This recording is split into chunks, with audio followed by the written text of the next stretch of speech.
Samsung A50s ya.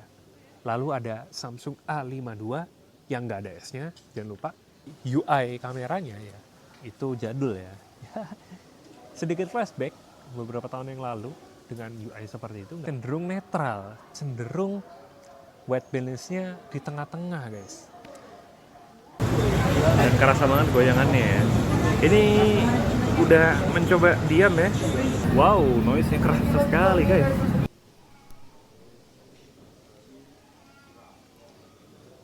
Ya, assalamualaikum warahmatullahi wabarakatuh. Dulur piye kabare? Balik mana anak aku di sini dengan Cak Nufur. Jadi beberapa waktu yang lalu ono koncoku rek teko teng Yogyakarta.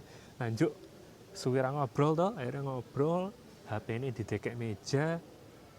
Lanjut baru kepikiran ngelihat itu kok HP-nya sama semua ya. Kalau dilihat ini Samsung semua, A-series semua, mid-range lagi. Kenapa nggak dibuat konten aja?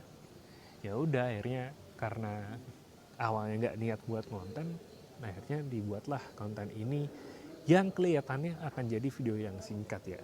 Tapi nggak apa-apa.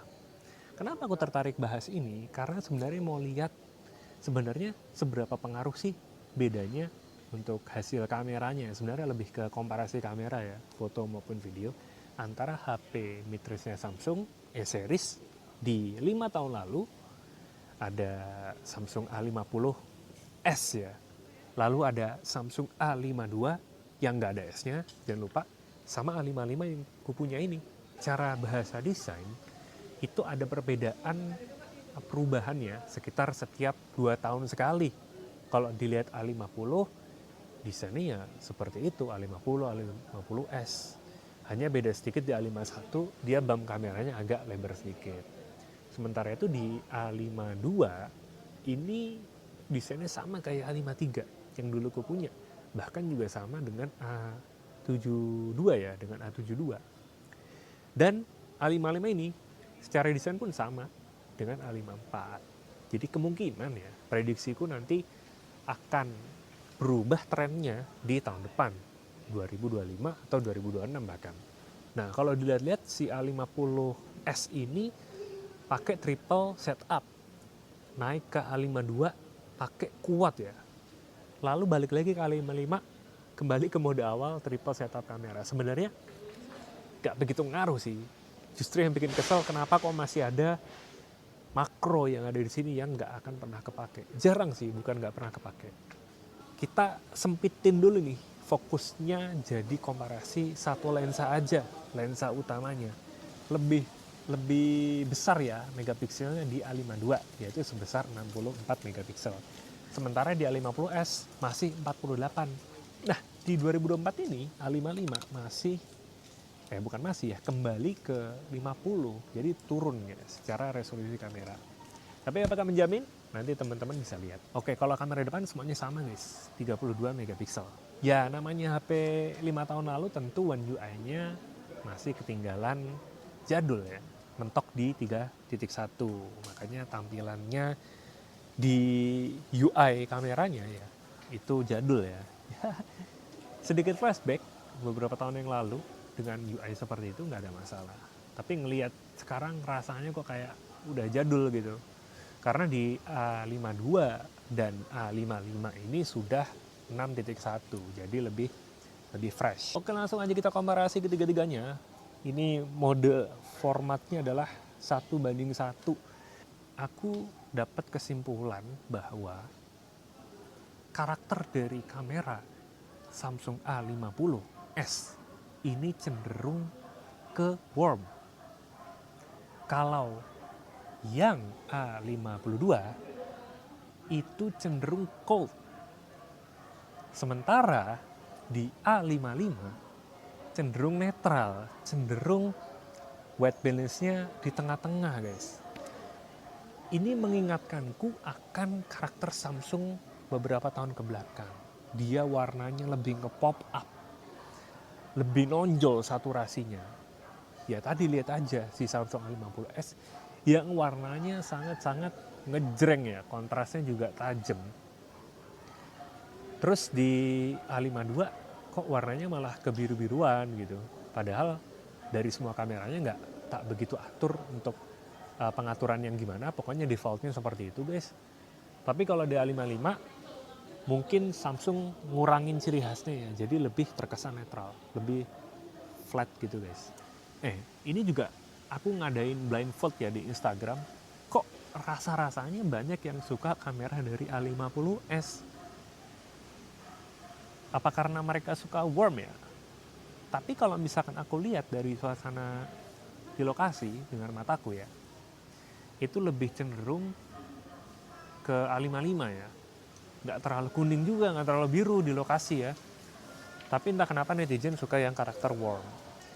Mungkin akan beda hasilnya kalau misalkan aku kasih jenis HP-nya, itu akan ada subjektivitas ya, akan condong pasti lebih banyak milih yang A55 karena lebih baru.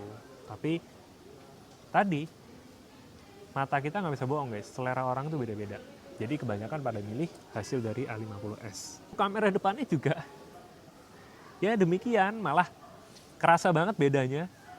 Di A50s ini terlalu beauty ya. Walaupun sama-sama 32 megapiksel. Terlalu efeknya tuh diperhalus. Memang teknologi zaman segitu optimasinya belum terlalu bagus. Sehingga ya bisanya cuma segitu aja. Beda sama yang sekarang di 2024 sudah bagus ya dari A55. Lewat aja mas, santai aja. Santai aja. Nah, itu kan foto. Kalau video gimana? Sama aja guys, karakternya nggak jauh beda. Kalau si A50s ya warm, A52 cold, terus A55 dia cenderung netral.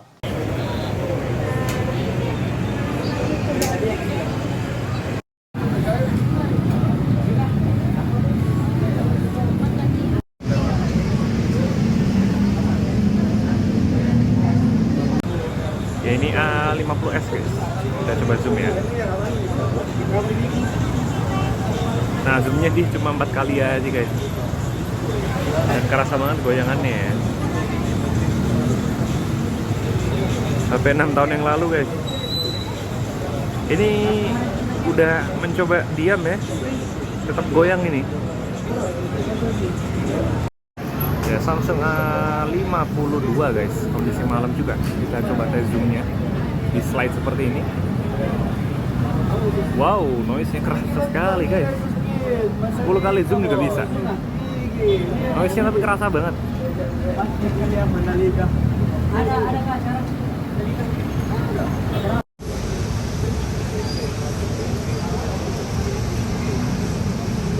Samsung A55 ya, kondisi malam bisa maksimal 10 kali zoom. Dan ini kondisinya guys.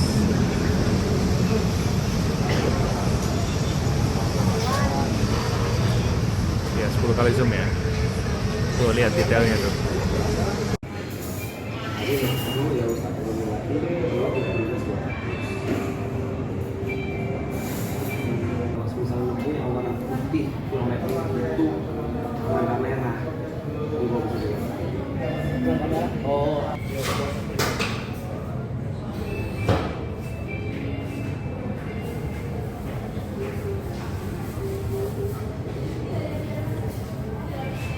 Bedanya di sini adalah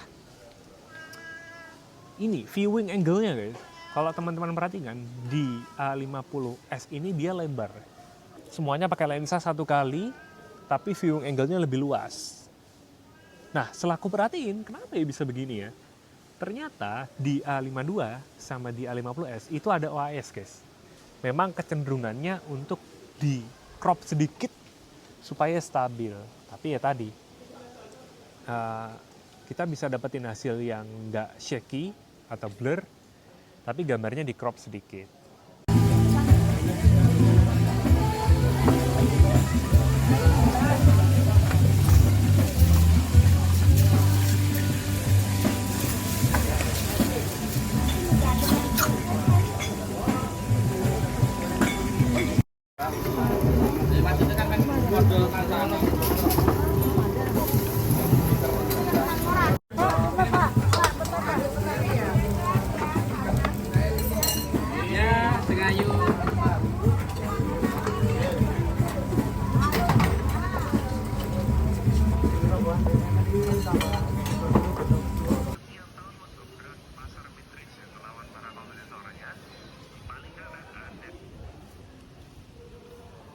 Ya jadi gimana menurut teman-teman, masih relevan nggak si A50s? Menurutku sih masih relevan ya, masih nggak kalah keren dan nggak kalah tajam, cuma memang harus ada sedikit kebiasaan ya. Tadi harus tahu kekurangannya apa, dia nggak ada OIS, jadi harus benar-benar steady, harus benar-benar stabil pas megang. Terus juga harus paham dengan kondisi kamera depannya yang ya kalau minim cahaya pasti akan terlalu beauty ya. Aku rasa kalau di outdoor seperti ini masih bisa nyimbangin dengan A55. Kalau mau yang di tengah-tengah ya ambil A52. Kalau mau yang paling aman lagi jelas ambil Samsung A55 guys. Ya segitu aja untuk video kali ini. Alhamdulillah sudah cukup mengobati kerinduan aku sebagai pengguna Samsung kelas mid range ya. Jadi cukup menemani perjalanan kita ini selama hidup ini dengan Samsung mid range. Makanya menurutku sangat berkesan ya kalau untuk Samsung mid range ini. Gimana menurut teman-teman? Sharing di kolom komentar pendapatnya. Feel free to explore ya, feel free to chat, feel free to discuss. Oke gitu aja. Terima kasih. Wassalamualaikum warahmatullahi wabarakatuh.